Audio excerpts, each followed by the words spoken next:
vamos a volver a nuestro libro del profeta Amós.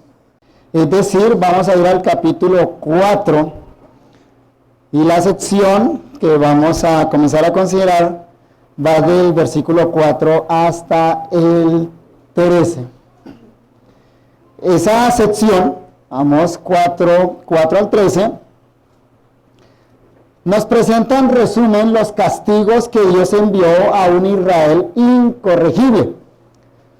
Recordemos el hilo de pensamiento que llevamos desde el capítulo 1.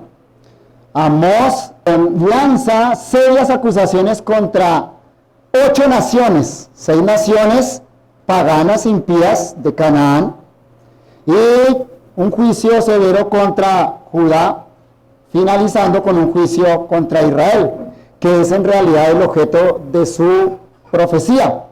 Después de presentar las acusaciones divinas contra estas 8 naciones que en realidad representan a toda la humanidad, el profeta Amós entonces pasó a dar un recuento histórico de los favores que Dios le dio a Israel, de las buenas condiciones con que Israel gozó del pacto divino, pero la manera como Israel respondió a ese pacto, siendo totalmente infiel. Capítulo 2. Si Dios fue fiel al pacto, Israel fue totalmente infiel. Y eso pues da soporte al juicio que se va a anunciar en el capítulo 3. Pero antes de anunciar el juicio, en el capítulo 3, Amós hace una vindicación a su ministerio profético y muestra que el profeta en la boca de Dios habla de parte de Dios al pueblo de Dios. Luego, en el capítulo 3 también, el profeta convocó a las naciones vecinas, convocó a los enemigos célebres de Israel, que son Filistea y Egipto, y le dicen: vengan a Samaria, al monte Samaria, y vean los pecados que se cometen al interior.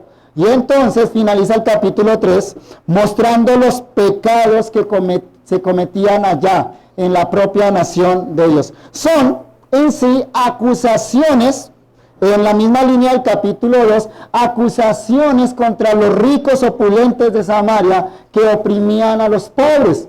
Y en el capítulo 4, los 3 primeros versículos donde terminamos el año pasado, el profeta Amós entonces lanza una acusación específica contra las vacas engordadas de Basán.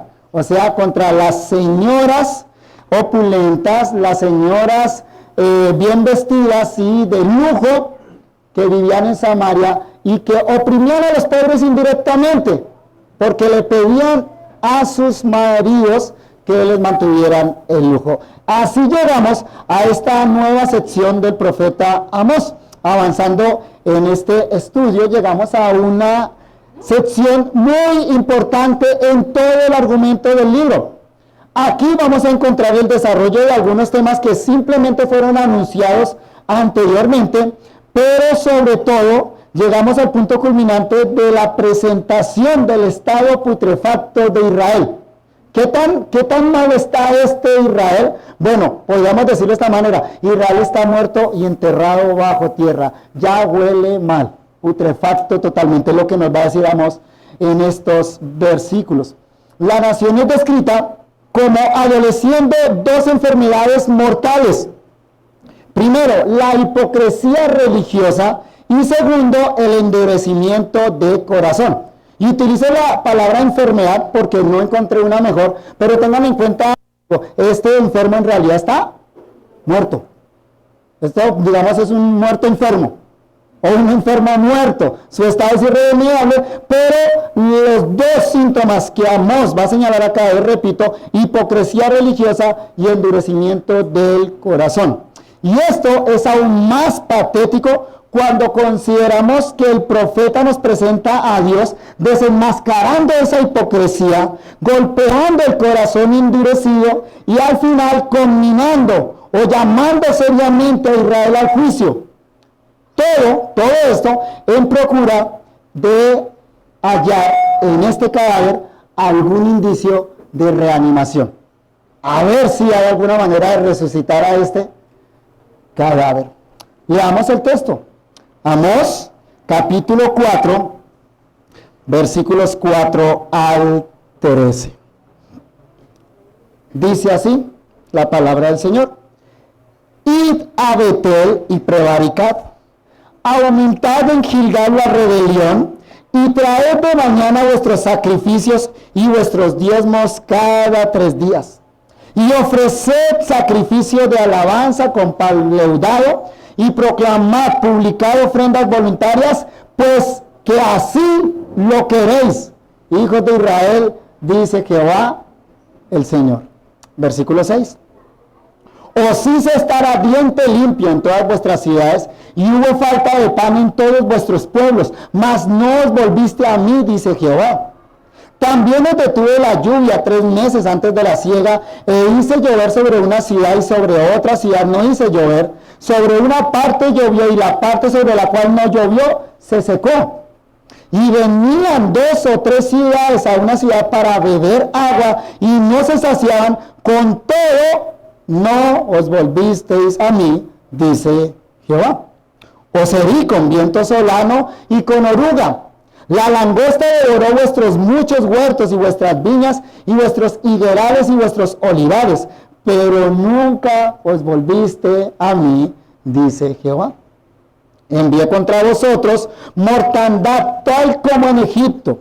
Maté a espada a vuestros jóvenes, con cautiverio vuestros caballos, e hice subir el hedor de vuestros campamentos hasta vuestras narices. Mas no os volviste a mí, dice Jehová.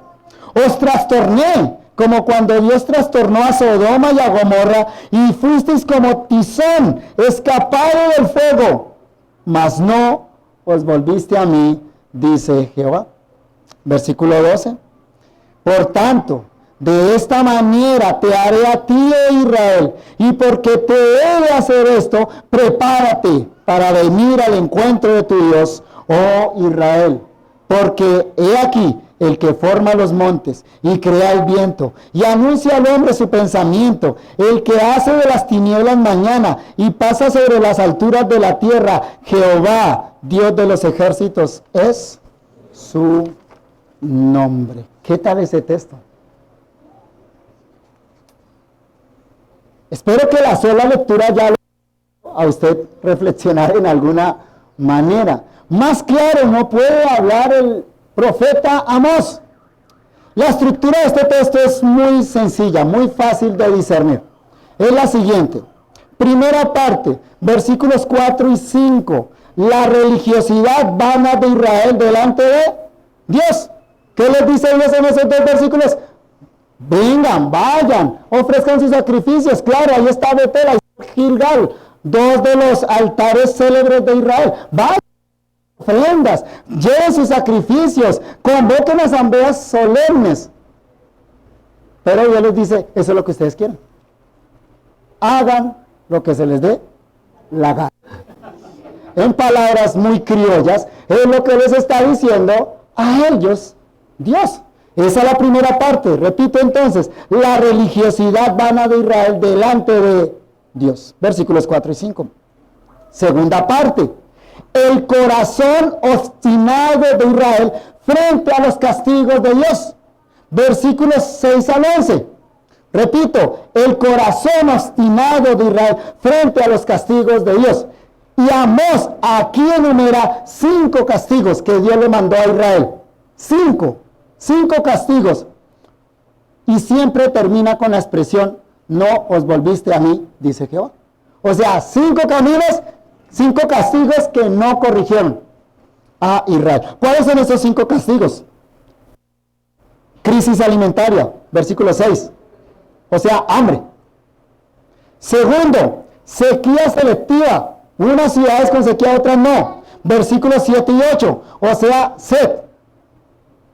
Tercero, destrucción de las cosechas. Versículo 9. Y ahí está señalando enfermedad que padecieron por causa de la destrucción de las cosechas. Cuarto, mortandad por causa de la guerra. Versículo 10. O sea, la guerra. Y quinto, ciudades quemadas. Versículo 11. O sea, la devastación. Repaso rápidamente. Primero, crisis alimentaria. Versículo 6. Segundo, sequía selectiva. Versículos 7 y 8. Tercero, destrucción de cosechas. Versículo 9. Cuarto, mortandad por causa de la guerra, versículo 10. Quinto, ciudades quemadas, versículo 11. En resumen, esos son los castigos. ¿Qué padeció Israel? Hambre, sed, enfermedad, guerra, devastación. Es como si Amós estuviera diciendo que Dios tocó cada uno de los aspectos de la vida de ellos. A ver por dónde ellos ablandaban su corazón. ¿Qué pasó? ¿Qué pasó con ese corazón? No se ablandó. Ese corazón endurecido incorregiblemente. Entonces repaso. Primero, la religiosidad de Israel delante de Dios, una religiosidad vana. Segundo, el corazón obstinado de Israel frente a los castigos de Dios. Esos son los dos síntomas que encontramos. Y en tercer lugar, entonces, como consecuencia, como conclusión, el encuentro inevitable de Israel cara a cara con Dios. Versículos 12 y 13. Repito, el encuentro inevitable de Israel cara a cara ¿con quién? Con Dios. Encuentro inevitable cara a cara con Dios. ¿Cómo se siente usted con esto que dice el versículo 12? Leámoslo de nuevo. Después de haber mostrado la religiosidad vana, después de haber mostrado el corazón que no se corrigió con 5 castigos, entonces el versículo 12 dice, por tanto, de esta manera te haré a ti, oh Israel, y porque te he hacer esto, prepárate para venir al encuentro de tu Dios, oh Israel. ¿Cómo se siente usted cuando escucha eso? Prepárate para venir al encuentro de tu Dios. Viene un día en que todo ser humano se va a encontrar con Dios cara a cara. O sea, ese encuentro no es solo el encuentro de Israel con Dios. Es el encuentro de cada ser humano que ha pisado esta tierra y pisará esta tierra con Dios. Un encuentro ineludible. Coram Deo. Coram Deo es una expresión latina que significa delante de Dios. Es una invitación a vivir la vida delante de Dios, pero también es una expresión que recuerda que todo hombre un día va a estar delante de Dios. No puedes escapar a eso. Un día vas a estar frente a Dios, cara a cara con Dios. Ese día, la hipocresía religiosa y el endurecimiento del corazón van a conducir a un encuentro fatídico, a un juicio inevitable, inevitable. El hilo de pensamiento de esta sección pasa por 3 acciones que Amós señala para Israel. Observen las 3 acciones que Amós señala para Israel. Versículo 4. Mire lo que le está diciendo el profeta. Y en realidad es Dios a través del profeta, porque recuerden que el profeta es la boca de Dios. Recuerden que el profeta es el cachorro del león que ruge a nombre del león que es Jehová. Mire lo que le dice Dios. Id a Betel. ¿Notan? Y prevaricad. Y a Betel y revelaos. Literalmente dice el hebreo. ¿Notan el mandato? Es como un mandato. Le está diciendo Dios a Israel. Vayan, vayan. Vayan, cumplan con sus obligaciones religiosas. Vayan, compórtense religiosamente. Ese es el primer verbo que aparece relacionado a Israel. Pero luego, el versículo 6, versículo 8, 9, 10 y 11 repiten esta otra expresión. Mas no os volviste a mí. Entonces, Dios le dice a Israel, id y prevariquen. Id, pero ustedes vayan a ofrecer religiosidad, lo que están haciendo es pecando. Y luego Dios les dice, no os volviste. No tan la ironía, vayan pero no se vuelven. Son 2 verbos de movimiento. Vayan, hagan lo que ustedes quieren hacer en su religiosidad. Pero con todo eso les voy a decir algo. Ustedes no se están volviendo hacia mí.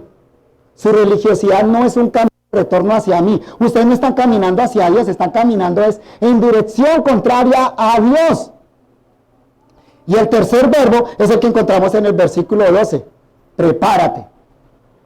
Prepárate para encontrarte con tu Dios. ¿Observan? Vayan, no se vuelven a mí, entonces prepárense para encontrarse con Dios. Son 3 verbos de acción que invitan al arrepentimiento genuino, que invitan a un cambio de dirección en la vida que llevan.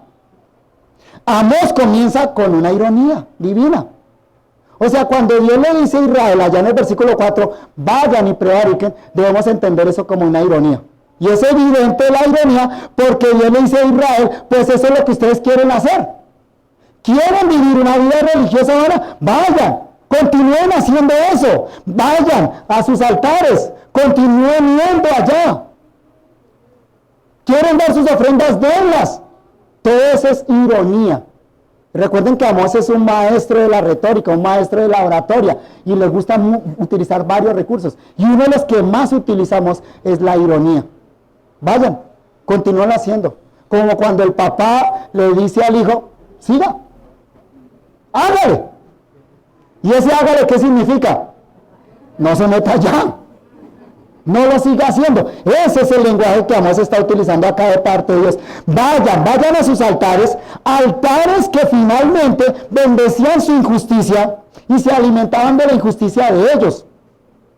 Altares que llegaron a ser cómplices de los delitos que Amós ya había denunciado.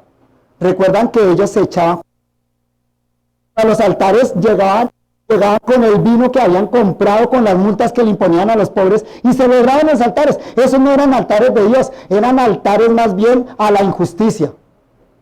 Los propios sacerdotes promovían todo eso, no estorbando el pecado de los israelitas, más bien dejándoles tranquila su conciencia. Cuando iban a esos altares, no acusaban los pecados de Israel, sino le decían, muy bien, sigan haciendo eso, sigan viniendo al altar, sigan trayendo sus ofrendas y sus sacrificios. Y los israelitas trataban de paliar, de tranquilizar sus conciencias con toda esa religiosidad. Pero el profeta pasa de la ironía a hacer un recuento histórico de los castigos de Israel. Desde el versículo 6 hasta el versículo 11, recuenta 5 castigos de Dios, y es parecido al recuento histórico que encontramos en el capítulo 2, pero el recuento histórico del capítulo 5, versículo 2 en adelante, fue un recuento de las bendiciones de Dios para Israel. ¿Recuerdan? Dios les recuerda ya a Israel que los sacó de Egipto, que les dio la tierra de Canaán, que los bendijo dentro de la tierra de Canaán, pero ahora el recuento histórico es un recuento de los castigos de Dios para Israel. O sea, antes Dios les recordó las bendiciones, pero ahora Dios les recuerda son los castigos. Entonces, capítulo 2, recuento histórico de bendiciones. Le enumera muchas bendiciones. Ahora, en este capítulo 4, recuento histórico de castigos. O sea que aquí Amós le está hablando de castigos que históricamente Dios le envió a Israel. No se lo está inventando. O sea que cuando les menciona cada uno de estos castigos, los israelitas podrían decir, ay sí, eso nos pasó. Ay, sí, recuerdo eso. Y fue en el contexto histórico inmediato de los contemporáneos de Amós. En cada uno de estos casos, de los castigos, siempre resuena el estribillo, no os volviste a mí. Lo que significa esta segunda sección es la repetición del no os volviste a mí, no os volviste a mí. Y ese no os volviste a mí suena a queja. Una queja en labios de Amós, pero es una queja de Dios entonces. ¿Notan? Dios pasa de la ironía a la queja. Ironía, vayan, sigan haciendo lo que quieren hacer. Ahora la queja, los castigué, y ustedes no se corrigen, no se vuelven a mí. Lo cual entonces da paso a el anuncio fatídico. Los castigos buscaban el arrepentimiento. Evidentemente, si la queja de Dios es, no os volviste, ¿qué era lo que Dios esperaba de Israel? Que se volvieran. Dios esperaba que Israel se volviera a él de corazón, pero como ese corazón estaba tan endurecido por el pecado, y como en el caso de Faraón, hicieron esos castigos, en lugar de ablandar el corazón, hicieron que la dureza se incrementaran. ¿Recuerdan el caso de Faraón? Que los castigos de Dios lo que hicieron fue endurecer más el corazón de Faraón. Eso es lo que sucede con Israel. Entonces, ya que los castigos no ablandaron el corazón, sino que lo endurecieron, entonces finalmente el cachorro de león ruge como una invitación. Pero no es una invitación para salvación. ¿Es una invitación para qué? Condenación. Para juicio. Para juicio. Prepárate para encontrarte con tu Dios. Es prepárate para el castigo. Espera un tantico. Siga así. Como cuando uno le dice a un hijo así, tranquilo. Ese es el punto acá. O sea que ese prepárate para encontrarte con tu Dios no es positivo. Alguien podría sacar este texto de contexto, ¿no? Y predicarlo positivamente. Decirle, prepárate para encontrarte con Dios. ¿Viniste a encontrarte con Dios? ¡Ay, qué bueno! No es en ese sentido. Prepárate para venir al encuentro con tu Dios. Es fatídico. Es tu Dios. Y tú has estado huyendo de Él. Tú le has estado dando la espalda a Dios. Has hecho oídos sordos a sus advertencias. Dios te ha disciplinado. Dios te ha castigado. Y tú no te has corregido. Prepárate para venir al encuentro con tu Dios. Eso debió calar profundo en los huesos de los israelitas. Debió haber hurgado en el corazón, debió haber aguijoneado la conciencia, como debería hacerlo con nosotros, ¿o no? Los israelitas a diario iban a encontrarse con Dios. O eso pensaban, a los altares. Eso pensaban, iban a los altares a encontrarse con Dios. Pero no era con Dios, Jehová de los ejércitos. Era con el Dios que ellos habían inventado. Era con el Dios que les alcahueteaba su pecado. Ese no es el Dios de la Biblia. Ahora es una invitación del verdadero Dios para encontrarse con el Dios verdadero. Pero en juicio. Porque ese encuentro con Dios ya no va a ser en los altares impíos. Ya no va a ser en lugares intermedios. Va a ser un encuentro directamente con Dios. Cara a cara con Dios. Y con un Dios que es sumamente admirable. Mira el himno que aparece en el versículo 13, que es uno de los 3 himnos que aparecen en Amós. El versículo 13 es un himno. Deberíamos musicalizarlo y cantarlo. Vea lo que dice. Porque he aquí, el que forma los montes y crea el viento y anuncia al hombre su pensamiento, el que hace de las tinieblas mañana y pasa sobre las alturas de la tierra, Jehová, Dios de los ejércitos, es su nombre. Hasta se puede cantar, ¿no? Se siente el ritmo. Pero esto no son buenas noticias.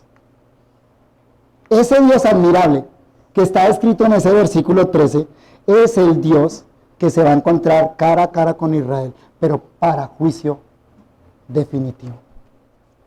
Y quizá usted se encuentra o piensa que se encuentra con Dios cada 8 días que viene un día a la iglesia o a una iglesia. Y tal vez sí. Tal vez sí, si usted es un verdadero y genuino creyente, con un arrepentimiento verdadero corazón, usted viene a encontrarse con Dios.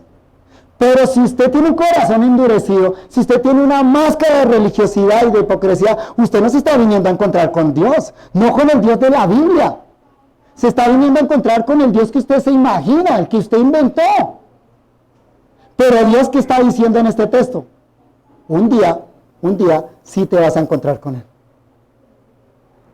Un día sí vas a ver cara a cara a Dios, a ese Dios majestuoso que Amós nos está describiendo. Y ese encuentro no va a ser un buen encuentro. Ese no va a ser un buen encuentro.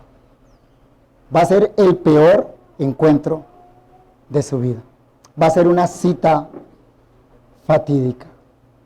De manera que Amós pasa de la ironía, hagan lo que se les dé la gana, a la queja. ¿No se convierte? Nada que ustedes ablandan el corazón. Y de la queja pasamos a la advertencia. Pero ya una advertencia final. Otra vez, la intención divina es buscar arrepentimiento en Israel. Dios quiere que Israel se arrepienta. Ese es el punto claro. Pero parece que ya no. Ya es que toca ese cuerpo y ese cuerpo está muerto. Lo castiga, lo lapida y no reacciona. Está putrefacto ya. Por otra parte, es importante notar que este texto comienza con la mención de los altares y termina con un himno que describe la grandeza de Dios. Versículo 4, altares. Los altares empiezan los que iban los israelitas. Versículo 13, un himno que alaba al Dios incomparable de Israel. De esta manera, Amós hace una apertura al tema de la siguiente sección, del capítulo 5. Y esa sección del capítulo 5 está unificada por la expresión, buscadme y viviréis. Cuando lleguemos allá al capítulo 5, vamos a ver esa expresión, buscadme y viviréis. Es decir, Israel buscaba los altares, y en los altares, ¿qué encontraba? Muerte. Para tener vida espiritual, ¿a quién hay que buscar? A Dios, al Dios verdadero. O sea, en lugar de buscar los altares para enmascarar su hipocresía religiosa y calmar sus conciencias cauterizadas, Israel debía buscar a Dios.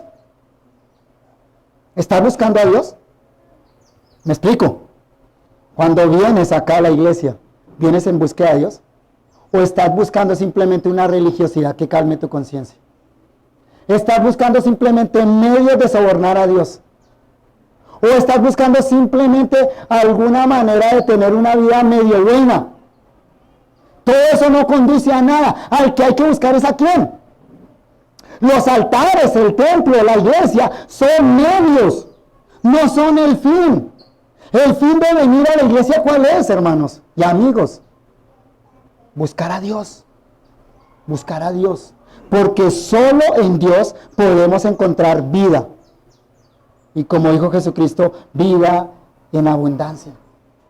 Hay una gran inclusión, o sea, una gran sección que abre y cierra de la misma manera entre el capítulo 3, versículo 14, y el capítulo 4 al 6. Y el tema de esa gran seccioncita son los altares que Israel tenía. Y en medio de esos versículos encontramos menciones irónicas a esos lugares de devoción falsa, a la que acudían estos israelitas devotos, pero que eran opresores, que eran pecadores no arrepentidos. Y Amós los denunció en medio de todos esos versículos. Miren cómo es el asunto. Amós capítulo 3, versículos 9 al 15, denuncia a los ricos opresores de Samaria. Y en medio de esa denuncia, miren lo que dice el versículo 4. Busquen su Biblia, Amós 3:14. Lo que quiero que observen es que las menciones que Amós hace en esta sección de los altares siempre son menciones irónicas. Amós 3:14, que el día que castigue las rebeliones de Israel, castigaré también los altares de Betel, y serán cortados los cuernos del altar y caerán a tierra. ¿Qué va a pasar con los altares? El día que Dios castigue a Israel, ¿qué va a pasar con los altares? Dios los va a destruir. ¿Y qué va a pasar entonces con los cuernos del altar, en lugar de ofrecían los sacrificios? Caerá a tierra. O sea, Dios les está diciendo, mire, ustedes ponen su confianza en eso.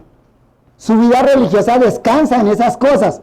Va a llegar un día que yo los derribe, los tumbe. ¿Con qué se van a quedar? ¿Tenían los altares? Sí, claro que sí. ¿Pero tenían a Dios? No. Religiosidad no es sinónimo de tener a Dios. Luego viene el anuncio del castigo contra las vacas gordas de Basán, capítulo 4, versículos 1 al 3. Y ahora encontramos el versículo 4 del capítulo 4 que hoy estamos leyendo. Y a Betel y rebelados, y a Gilgal y multiplicar la rebelión. Es decir, cada vez que ellos iban al altar, ¿qué estaban haciendo? ¿Consiguiendo perdón? ¿Estaban consiguiendo indulgencias? Como la gente piensa hoy en día. Ay, voy a la iglesia porque el que peca y reza empata, ¿cierto? Ay, es que yo doy ofrendas porque a través de eso pues algo podemos hacer. Eso pensaban los israelitas. Ese pensamiento no es moderno, ese pensamiento nació con el pecado del hombre. Dios les dice, cada vez que ustedes vayan a esos lugares sagrados, simplemente están sumando más pecado. Suman más pecado. Ahora, no que no debieran ir a los altares, no que usted no tenga que venir a la iglesia, pero si ese es su objetivo, simplemente como máscara de religiosidad, lo que está haciendo es sumar para el día de la condenación. Dios entonces describe los castigos históricos contra Israel. Dios conmina a Israel para que venga a encontrarse con él cara a cara. Dios invita al arrepentimiento a Israel en vista del juicio inevitable, versículos 1 al 3 del capítulo 5, y mire lo que dice capítulo 1, versículos 4 y 5. ¿Notaron? Altares mencionados en 3.14, altares mencionados en 4.4 y ahora altares mencionados en 5.4 y 5. Pero así dice Jehová a la casa de Israel: buscadme y viviréis. Y no busquéis a Betel, ni entréis en Gilgal, ni paséis a Berseba, los tres lugares donde ellos tenían altares, los tres altares más importantes de Israel, porque Gilgal será llevado a cautiverio y Betel será deshecha. El mensaje es muy claro, ¿no? Este texto, a la luz de su contexto, nos da un mensaje muy, muy claro, que no podemos evadir, que no podemos correr el riesgo de evadir. La hipocresía religiosa y la dureza de corazón van de la mano con un círculo vicioso que hace sentir al pecador cómodo y hace que el pecador continúe impenitente, o sea, sin arrepentimiento.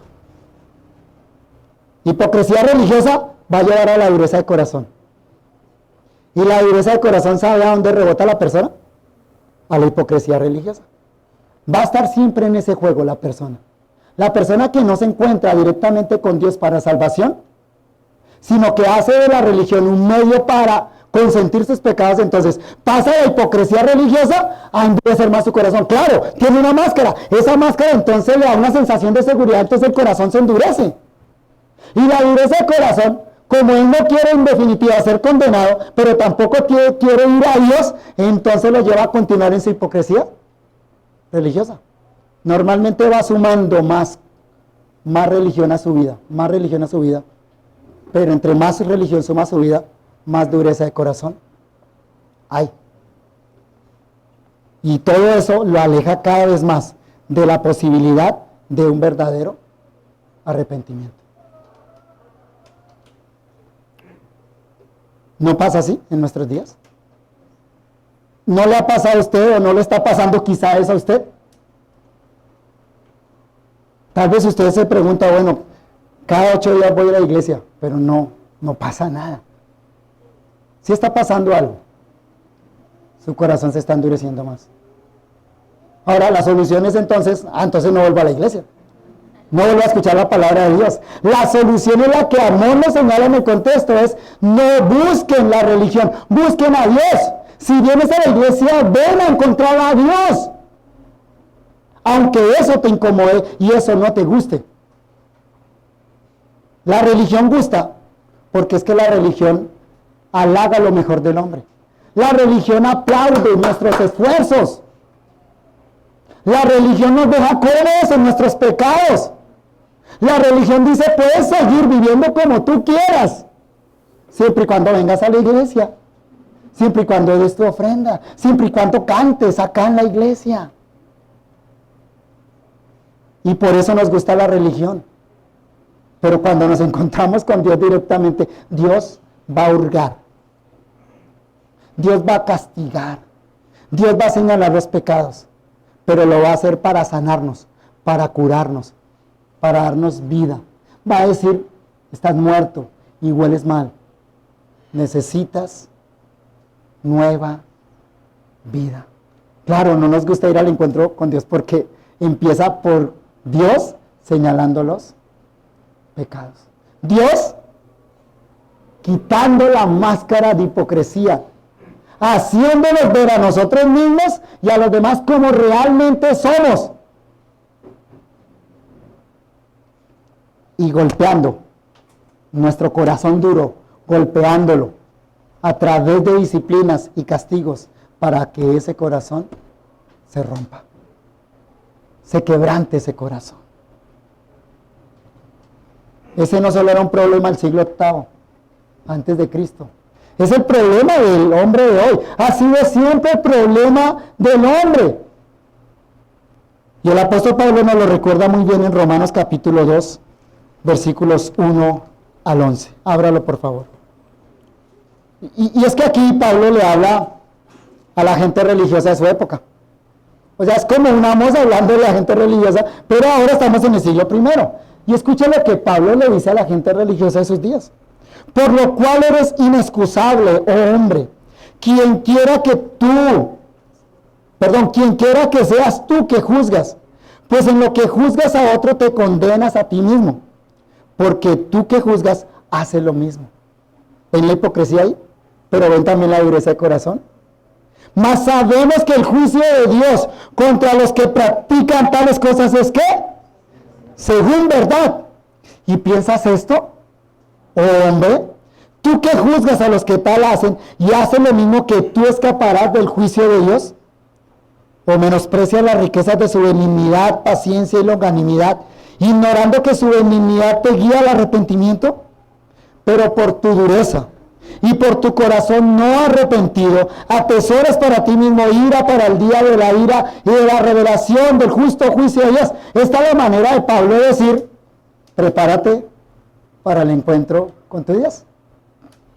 Es lo mismo que decíamos. Mira lo que va a suceder ese día del encuentro con Dios, el cual pagará a cada uno conforme a sus obras. Vida eterna a los que perseverando en bien hacer buscan gloria, honra e inmortalidad. Pero ira y enojo a los que son contenciosos y no obedecen a la verdad, sino que obedecen a la injusticia. Y recuerden que ahí en ese día en que nos encontramos con Dios, la máscara se cae. La hipocresía religiosa que colocamos para esconder nuestro verdadero pecado ya no va a estar. Porque el juicio de Dios es en verdad. Versículo 9. Tribulación y angustia sobre todo ser humano que hace lo malo. El judío primeramente y también el griego. Pero gloria, honra y paz a todo el que hace lo bueno, al judío primeramente y también al griego. Porque no hay acepción de personas para con Dios. Así se dirige Pablo a los religiosos de su época, pero también a nosotros. Y nos recuerda tres verdades fundamentales que tendremos ocasión de profundizar con el estudio de esta nueva sección de Amós. Primero, el juicio de Dios es veraz. El juicio de Dios es veraz. En vista de la hipocresía religiosa. Sí, nos podemos engañar a nosotros mismos, podemos engañar a los otros, pero Dios es ¿cómo? Veraz. Ante Dios las máscaras se caen. Segundo, el juicio de Dios es paciente. ¿Sí? Sí es paciente. Claro que sí. Y Amós nos dice que el juicio de Dios es paciente, porque ¿cuántos castigos le mandó Dios a Israel? 5. Y seguro fueron más. Amós enumera 5. 5 castigos, uno tras otro. ¿Buscando qué? Arrepentimiento. Dios no castiga, Dios no enjuicia al primer castigo. Dios siempre da oportunidades. Y el hecho de que Dios dé oportunidades hace que nosotros, como dice Pablo, abusemos de la longanimidad, de la buena disposición de Dios. Como primera no pasó nada, en la segunda tampoco, en la tercera nada, en la cuarta no pasó nada, sigo yo sobreviviendo, sigo impune, en la quinta no pasó nada. Pensamos que así no la vamos a pasar toda la vida. Amós le dice a Israel, 1, 2, 3, 4, 5, llegó el momento de encontrarte con tu Dios. Eso en vista de la obstinación del corazón. Es decir, no hagas de la paciencia de Dios algo que endurezca tu corazón. La paciencia de Dios tiene como propósito más bien que nuestro corazón se ablande y diga cuán misericordioso es Dios.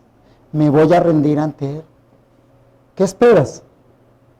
¿Qué estás esperando? ¿Que llegue Él? ¿Ya no más? Prepárate para venir al encuentro de tu Dios. Entonces, el juicio de Dios es veraz en vista de la hipocresía religiosa. El juicio de Dios es paciente en vista de la obstinación del corazón. Y el juicio de Dios es devastador en vista del no arrepentimiento final. Si tú no te arrepientes genuinamente, de corazón, estás seguro que finalmente Dios enviará el castigo eterno. Te enviará al infierno y no le temblará la mano. A la luz de estas verdades, quiero preguntarte si estás preparado para venir al encuentro de tu Dios. No sigas endureciendo tu corazón. Más bien, arregle las cuentas con Dios. Hoy, aquí y ahora. Pero también podemos preguntarnos si nuestro cristianismo es simplemente vana religiosidad. Haz una evaluación sincera, genuina, delante de Dios, de tu cristianismo. ¿Es un cristianismo genuino? ¿Es un cristianismo de corazón? ¿Es un cristianismo delante de Dios? ¿O tu cristianismo simplemente es hipocresía religiosa? ¿Te estás acostumbrando a eso? ¿Te estás acostumbrando a vivir en rebeldía contra Dios, pero venir a la iglesia? ¿Te estás acostumbrando a vivir una vida de no arrepentimiento, pero venir y ofrendar? ¿Te estás acostumbrando a seguir tus propios caminos sin escuchar las advertencias y la voz de Dios, pero venir los domingos acá y cantar con los santos? Mucho cuidado, porque la hipocresía religiosa camina de la mano con el endurecimiento de corazón. Tal vez tu corazón ya está endurecido, quizá no, pero es el punto de hacer un alto en el camino y quitarse esa máscara delante de Dios y empezar a vivir un cristianismo genuino. Viva